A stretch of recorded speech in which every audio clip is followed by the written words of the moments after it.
أعوذ بالله من الشيطان الرجيم. بسم الله الرحمن الرحيم. وقال لهم نبيهم إن آية ملكه أن يأتيكم التابوت فيه سكينة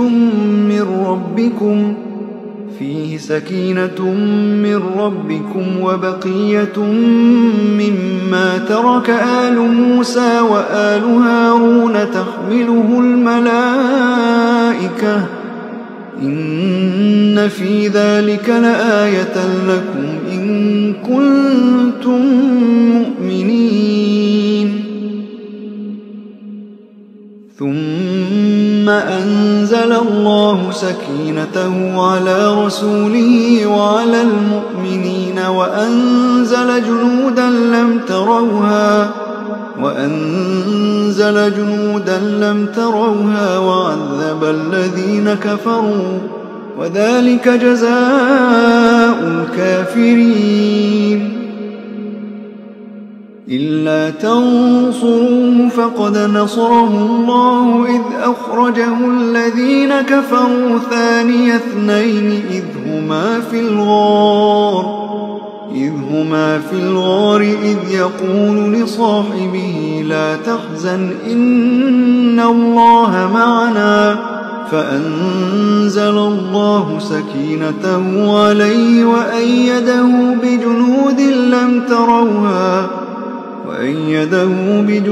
لم تروها وجعل كلمة الذين كفروا السفلى وكلمة الله هي العليا والله عزيز حكيم.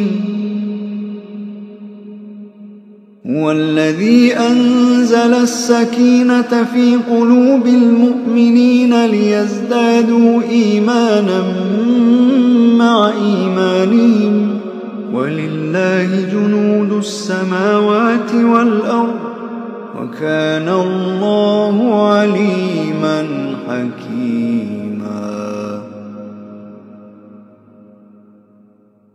لقد رضي الله عن المؤمنين إذ يبايعونك تحت الشجرة فعلم ما في قلوبهم فأنزل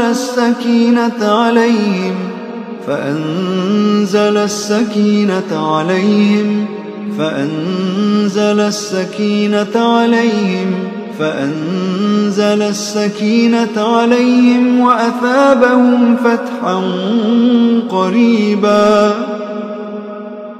إذ جعل الذين كفروا في قلوبهم الحمية حمية الجاهلية فأنزل الله سكينته على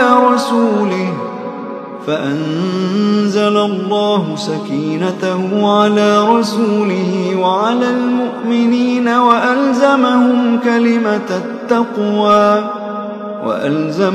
كلمة التقوى وكانوا أحق بها وأهلها وكان الله بكل شيء عليما.